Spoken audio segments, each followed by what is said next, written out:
కార్తీక పౌర్ణమి నాడు జ్వాలాతోరణం చేస్తారు శివాలయాల ముందు.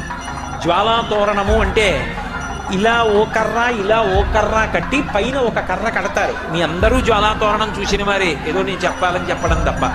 దానికి ఆవిరి గడ్డి తీసుకొచ్చి కడతారు, దాని మీద నెయ్యి పోసి వెలిగిస్తారు. వెలిగించి ఆ మంట అంటుకోవడం ప్రారంభం అవగానే పల్లకీలో పార్వతీ పరమేశ్వరుల యొక్క ఉత్సవమూర్తులను ఉంచుకొని ఆ మంట కింద నుంచి 3 మార్లు వెళ్ళొచ్చేస్తారు. ఎందుకు అలా పెడతారు జ్వాలాతోరణం కిందటి? పాపము చేసి శరీరాన్ని విడిచిపెడితే ఆ జ్వాలలతో కూడుకున్నటువంటి తోరణములోంచి యమసదనంలోకి పెడతాడు.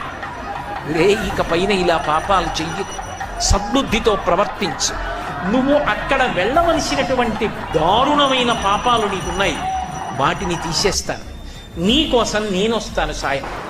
ఇక్కడ నా ఆలయం ముందే జ్వాలాతోరణం జరుగుతుంది. అక్కడ ఏ